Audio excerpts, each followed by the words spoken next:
Welcome back for another RelateWell moment.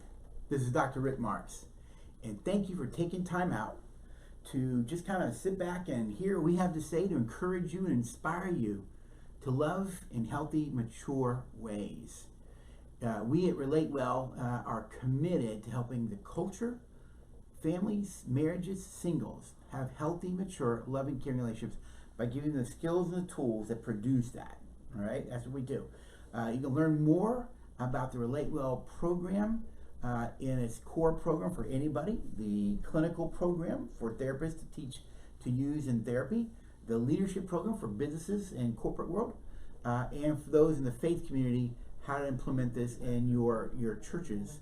That is there at relatewell.us. That's relatewell.us. If you want to learn more about me personally, go to drrickmarks.com. It's drrickmarks.com. All right, today on this RelateWell moment, we're going to talk about anger and frustration, how to handle it. You know, road rage. Someone cuts you off in traffic and your blood pressure goes up. You stare at them, right? You drive a little faster. Or you didn't get your way, or your boss said something, or a coworker said something, or did something, and you're sitting there and you've got this tension, and you sit there and you stew, or you blow up like a volcano. All of that is evidence of immaturity. That's right. I'm bold enough to say what it is. All right? Why? Because when you're passively aggressive or overtly aggressive, that's just evidence of immaturity. When I got married 36 years ago, I was still emotionally a child. I didn't handle conflict well. Mature adults handle conflict in a uniquely different way than immature adults do. Immature adults get triggered into the lower order animal brain back here, the fight, flight, or freeze response, and they deal with conflict out of the reactive brain rather than moving to the higher order brain, which is known as the neocortex, and resolving problems using the neocortex while they regulate emotional energy. They don't deny their emotions. They honor how they think and feel and speak up for how they think and feel. They just do it with goodwill, respect, humility, and empathy. The four words that are evidence of functioning and living in the moment by moment by moment, as a healthy, mature adult. I'll say them again. That's goodwill, respect, humility, and empathy. So, how do you handle anger? How do you handle frustrations of life? What I want to do in this RelateWell moment is give you some tips, some things to think about that you can do proactively to regulate emotional energy so that you can speak your truth in a loving way, so that you can be slow to anger and quick to hear and slow to speak. You see, because we say in our world, love listens. All right. So the first thing we want you to do is, number one, is think before you speak. Take that second thought. All right. When you feel that energy in your body grow, that energy, it's just primal energy from the lower brain. But when you feel that fight, flight, or freeze response kick in, you got a 6-second window to get control before you get flooded emotionally completely. Step into the 6-second, take a deep breath, regulate the sympathetic, parasympathetic nervous system. That's one way you can do it, by breathing, and think before you speak. You know, I used to think in my immature days that if I thought something or felt something, it needed to be shared.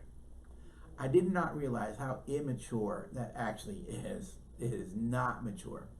There's an old Jewish proverb that says, a fool, not a wise person, a fool appears to be wise. That a fool will appear to be wise when he keeps his mouth shut. What I learned as I've developed myself over the years was, hey, not everything I think or feel needs to be shared. Some things are just best left unsaid, and a wisdom tells you when that is and when that is and when it should be. All right. So think before you speak. Stopping to think engages the higher order brain, so you can regulate the emotional brain and consider the possibility that what you're thinking and want to do may not be beneficial. It may make you look like you're immature. Is that how you want to come across? Is immature? Then feel free to operate from the lower order brain. But think before you speak. Take that second stop. Take that deep breath. Self-soothe. think about what you're feeling inside, become self-aware. And then when you have self-awareness, you can have self-control. You can't have self-control without self-awareness, because you can't control yourself from doing something if you're not aware that you're there. And then you can make a good decision about, I probably shouldn't say this, or I probably shouldn't do this. That's the first one, is think before you speak. Once you're calm, express your anger in a healthy, mature way. Now, in RelateWell, we actually give you skills and tools to express your anger and hurt and fears in a healthy, mature way.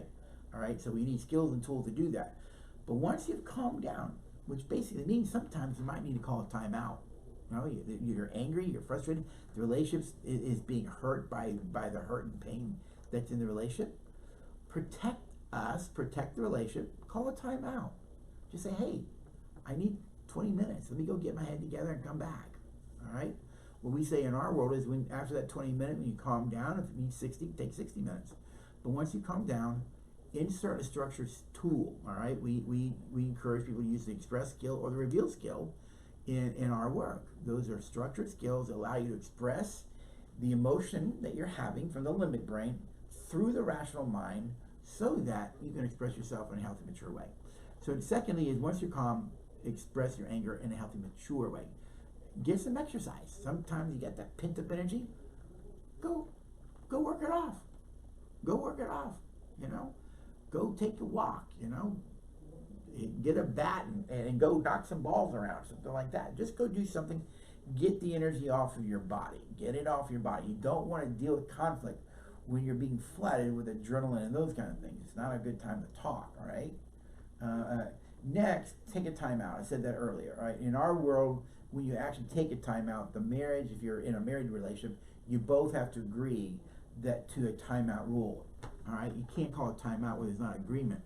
What a timeout basically saying is, look, I love us enough to protect us from me and from you. And so I'd rather us take a timeout. Let's get away. Minimal 20 minutes. All right, minimal 20 minutes. And why minimal? Because once you're flooded with adrenaline, it takes about 15 minutes for the adrenaline to leave your body. So you don't want to be talking about an issue when you still have adrenaline in your bloodstream. So 20 minutes, get away, do something neutral. Don't ruminate on the problem. Me, I'll go read. I'll go watch a documentary. I'll watch a movie. All right, I just do something to get away, don't ruminate. And then when I come back, whoever calls the timeout, by the way, tells how much time they need. So if I say, hey, I need a timeout, give me 60 minutes, then it's 60 minutes. I come back, I offer an expression of goodwill. Well, hey, you know, thanks for giving me some space. I really appreciate it. An expression of goodwill. And then I go, how about we use the express skill? And I'll tell you what, I'll listen, you talk first. Introduce the structure, and the structure protects the relation. All right, identify possible solutions. Identify possible solutions. Never solve a problem till you understand the problem. That's why the express skill is about understanding the problem from both of your perspectives. Once you have understanding of the problem, you still may disagree, then find a solution. But the solutions you want have to benefit the relationship. It can't benefit one person as opposed to the other, all right? I always say, find solutions that work for us. Find solutions that work for us. Don't hold a grudge. Work through it. Don't hold a grudge. If you are holding a grudge right now, we actually have an exercise that we do in our pastoral counseling where we help people understand what that grudge is about, what that resentment's about. And it's a letter you actually write. You just never mail it, but it's a letter that you write. It's structured in a particular way. And so that you can express your resentments towards that person, you can write it out, not to mail it to them, to get clarity around what it's about for you. And the letter also moves you to an expression of goodwill towards that person. So, you know, don't hold a grudge. You know, work through the issue that day, find a solution if at all possible. Now, John Gottman's research is rather interesting. It's some of the most profound research in the world today on marriage. But what his research shows is over 60% of problems in a marriage cannot be solved. I think the actual number is 67, but don't quote me. But I know it's over 60. I think it's 67. So we'll just go with 67 for right now. It's 67% of problems in a relationship don't have solutions. They're just unsolved problems. The difference between masterful couples and non-masterful couples are, masterful couples don't let the unsolvable problems destroy us. They collaborate, and if they have to agree to disagree, that's what they do. Why? Because they value the relationship rather than winning an argument, all right? And lastly, I would say, and this is something I really enjoy, you don't use humor as sarcasm. Sarcasm is a form of dirty fighting. I mean, sometimes people use humor / sarcasm, saying, oh, I was just joking. No, you weren't. But there is a good use of humor and tension.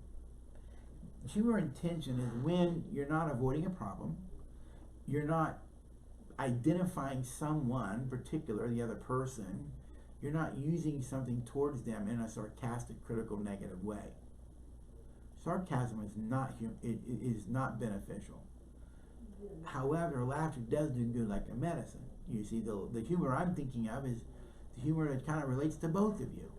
You see, where there's neither of you are being picked apart. Now, if you choose to pick yourself apart, that'll be up to you. All right, but don't do it in a way that's trying to elicit shame and guilt on the other person so they'll come rescue you. That's manipulation.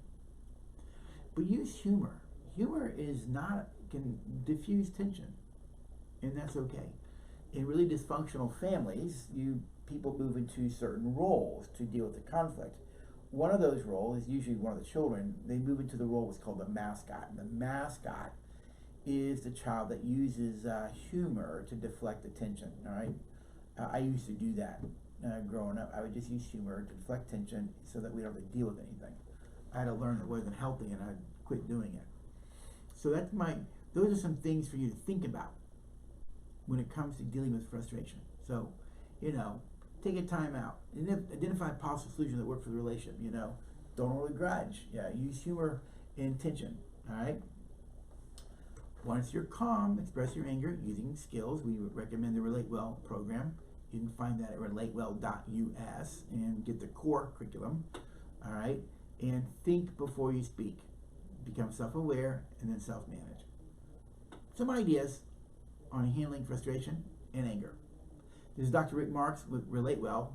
This has been a RelateWell moment, and if you want to learn more about us, RelateWell.us for the core curriculum, or more about me and our services with counseling, intensives, speaking into your organization, retreats, seminars, leadership things. You'll learn more about that at Dr. Rick Marks, drrickmarks.com. drrickmarks.com. Thanks for tuning in.